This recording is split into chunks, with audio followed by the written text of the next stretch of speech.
किसी नगर में सत्यार्थ नामक एक विद्यार्थी अपने परिवार के साथ रहता था। उसके पिता साहूकारी करते थे। विद्यार्थी बहुत ईमानदार और कर्तव्यपरायण था। उनके घर में लक्ष्मी विराज रही थी। हर ओर खुशहाली का साम्राज्य था। मगर शायद ईश्वर को ये बात पसंद ना आई कि वो लोग आराम चैन से जीवन गुजारे। एक दिन सत्यार्थ के साहूकार पिता थके हारे घर आए। घर वालों के पूछने पर उन्होंने बताया कि व्यापार में घाटा हो गया है और उन पर दूसरे साहूकारों का कर्ज चढ़ गया है। कहीं और से आमदनी नहीं है, अतः उन्हें अपना घर बेचकर कर्जा उतारना पड़ेगा। यह सुनकर सत्यार्थ के घर वाले रोने लगे। तब सत्यार्थ ने उन्हें समझाते हुए कहा, मत रो। यह सुख दुख तो चल वस्तु है और चल वस्तु के लिए कभी भी शोक नहीं करना चाहिए। आज अगर हमारी किस्मत में यही लिखा है तो हो सकता है कि कल हमारी किस्त में इससे भी अच्छा घर हो। सत्यार्थ के नाना प्रकार से समझाने पर उसके घर वाले खामोश हो गए। फिर सत्यार्थ के पिता ने अनमने मन से घर बेच दिया और सत्यार्थ के मन में आया कि यदि वे अनैतिक कार्य करके कर्ज उतार दे तो इसमें क्या हानि है। इतना सोचना था कि उनका मन मैला हो गया। उसी दिन से उन्होंने गलत काम करने शुरू कर दिए। अब वे दाल आटे में मिलावट करके बेचने लगे। इससे घर में बुराई ने स्थान ले लिया। घर में धन तो अवश्य आता मगर घर की बरकत पूरी तरह उड़ चुकी थी। जब इस बात का पता सत्यार्थ को चला तो वह चिंतित हो उठा। वह सारी रात इसी विषय पर सोचता रहा। अगले दिन सुबह को जब उसे खाने के लिए कहा गया तो उसने मना कर दिया। पिता के पूछने पर उसने कहा, पिताजी मैं अब इसका एक दाना भी नहीं खाऊंगा, क्योंकि यह खाना हराम और बेईमानी की कमाई है। इसे खाकर मैं अपना तन मन दूषित नहीं करना चाहता। बेटे, तुम्हारा एक एक अक्षर सत्यता की मिसाल है, मगर इन विपत्ति के पलों को ऐसे ही गुजारना पड़ेगा। पिताजी ने कहा, नहीं पिताजी, यह कदापि अच्छा नहीं है। यदि आप मेहनत लगन और ईमानदारी से काम करेंगे तो यह कर्जा आप कुछ ही दिनों में उतार सकते हैं। रही सुख दुख की बात, तो दुख हमारी परीक्षा है और सुख उसका अच्छा परिणाम। यदि दुख की परीक्षा को हमने अच्छे अंकों से पार कर लिया, उसके परिणाम के रूप में हमें सुख मिलते। अतः यदि हमें सुख चाहिए तो दुख की परीक्षा में पास होना पड़ेगा और इसके लिए हमें विवेक, सच्चाई और ईमानदारी से कड़ी मेहनत करनी होगी। सत्यार्थ के सत्य वचनों ने उसके पिता की आंखें खोल दी। उन्होंने सभी गलत काम बंद कर दिए। सत्यार्थ ने भी अपनी पढ़ाई पूरी करके पिता के काम में हाथ बटाना शुरू कर दिया। उसके भाई भी सुधर गए और जल्दी ही उन्होंने अपनी ईमानदारी और सच्चाई के बल पर नया घर बना लिया और सारा कर्जा चुका दिया। सत्यार्थ के पिता अपने बेटे पर गर्व महसूस कर रहे थे। फिर एक दिन अचानक नगर में मुनादी कराई गई कि राजकुमार बीमार हैं। बड़े से बड़ा वैद्य भी उनकी बीमारी दूर ना कर सका है, अतः जो कोई भी राजकुमार की बीमारी दूर करेगा उसे मुमांगा इनाम दिया जाएगा। इधर एक दिन सत्यार्थ को राज्य की राजकुमारी के दर्शन हो गए। वह उस पर मोहित हो गया। उसके मन में राजकुमारी को पाने की लालसा जाग उठी। जब उसने यह मुनादी सुनी तो उसने सोचा कि यदि वह किसी राजकुमार को ठीक कर दे तो इनाम में राजकुमारी को पा सकता है। यह सोचकर वह राजा के पास गया और राजकुमार को देखने का अनुरोध किया। राजा ने उसे आज्ञा दे दी।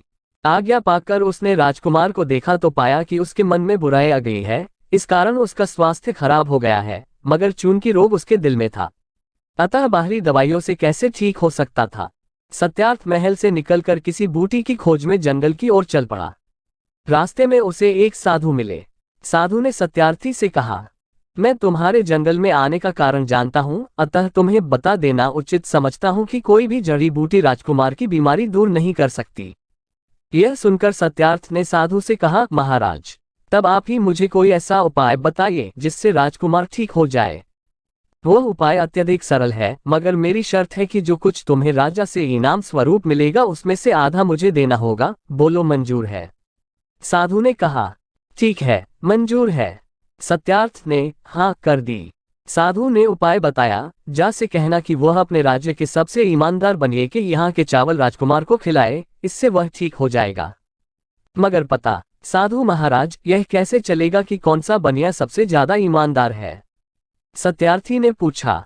सुनो, जब बनिए के यहाँ का चावल पकाया जाएगा तो जो बनिया बेईमान होगा उसके चावल काले पड़ जाएंगे और जिसके चावल काले नहीं पड़ेंगे वही बनिया ईमानदार होगा। और हाँ, यह भी याद रखना कि इनाम लेकर तुम इसी स्थान पर आ जाना।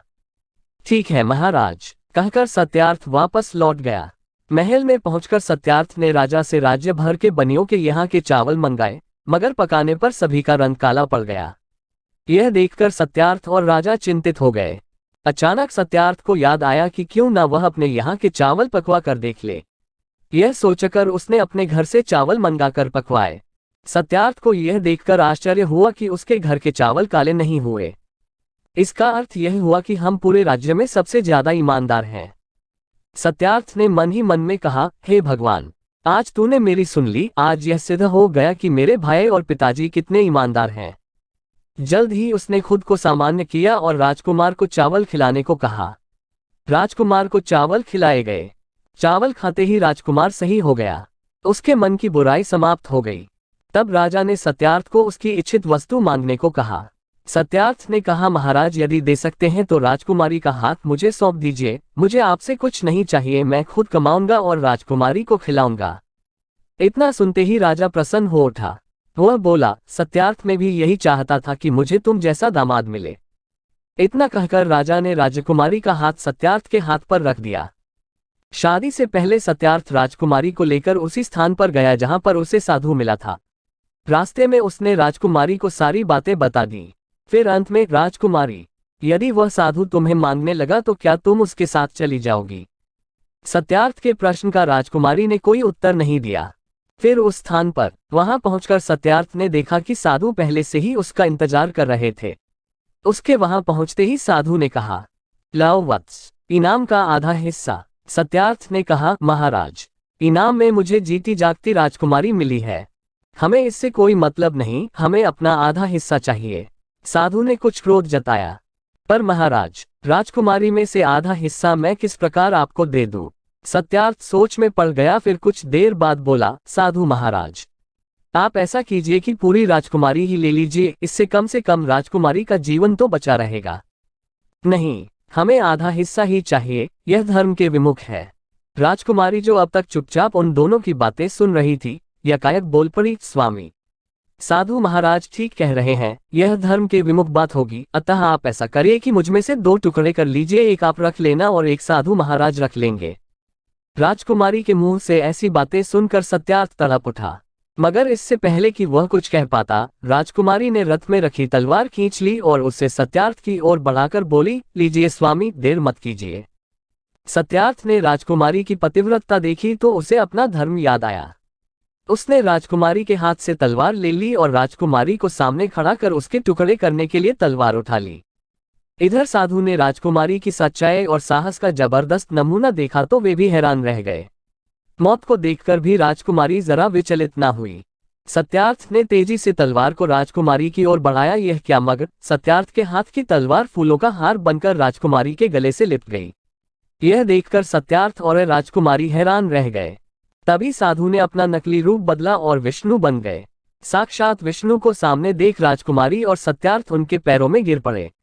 विष्णु ने कहा, सत्यार्थ, हम तो तुम्हारी परीक्षा ले रहे थे जिसमें तुम खरे उतरे। तुमने अपने जीवन में अब तक बहुत से पुण्य के काम किए हैं, अतः फलस्वरूप तुम्हें पतिव्रता स्त्री के रूप में राजकुमारी मिली है। फिर दोनों को आशीर्वाद देकर विष्णु अंतर्ध्यान हो गए। सत्यार्थ राजकुमारी को साथ लेकर वापस लौट गया।